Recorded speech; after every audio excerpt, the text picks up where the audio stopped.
Good evening, everyone, and Merry Christmas. Christmas to everyone brings out so many different emotions. To some, it brings out the joy, and to others, it brings out sorrow. But it is one of the holidays that shows just how wonderful things can be if we just set our mind to it. The history of Christmas comes back over 40,000 years ago. Some of the ancient midwinter festivities celebrated the return of the sun. Winter is considered the single turning point between the old year and the new year. Many of the Christmas traditions started with the Mesopotamian celebration of the new year. Many of the traditions that are passed down from us to our children and from our parents to us were started back before Christ was born.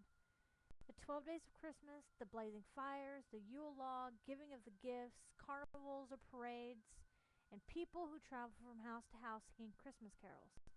Those are all traditions that in one way or another started with the Mesopotamians. One of the things that I find so very interesting is how there is no sign of Christmas before 100 years ago or so.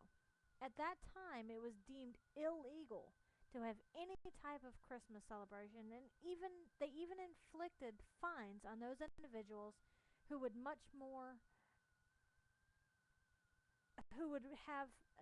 to celebrate these Christmas or certain things that went along with their beliefs. It was not until 1836, Alabama declared Christmas to be a legal holiday. Then 2 years later, in 1938, two more states, which was Louisiana and Arkansas, both declared that Christmas was then a legal holiday. Even then, many of the Northerners considered Thanksgiving to be much more appropriate holiday and worthy of holiday celebration. The most common colors that go along with Christmas are red, just like in this little candy cane here. Red symbolizes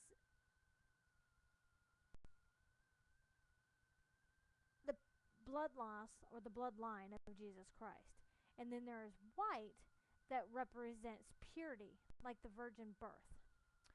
Even though that's not really what candy canes mean, I'm just kind of using this here to show you that Christmas is full of all sorts of colors and all sorts of designs like candy canes and trees and things like that. The most common colors that are associated with Christmas are, like I've said, red, blue, silver, gold, green, and white. All of these colors have been used for centuries in affiliation with Christmas and all forms of other holidays. These colors have any kind of meaning behind them. For example, green represents the everlasting life. Like I said, red represents the bloodline of Jesus Christ, and white represents the purity of the virgin birth. Each country has all certain traditions that are just common to that country.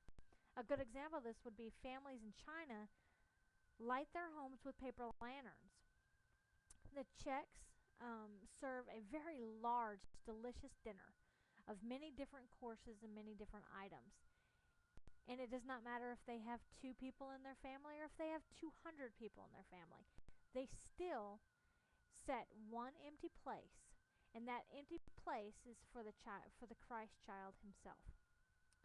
I personally would not like this myself, but in France, the children get to open all of their presents on Christmas night, but the parents can't open any of their presents until New Year's.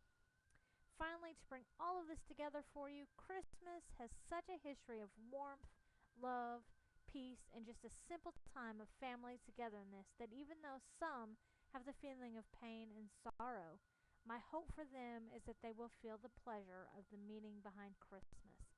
To each and every one of you, I wish you a very wonderful Christmas season. Have a good night.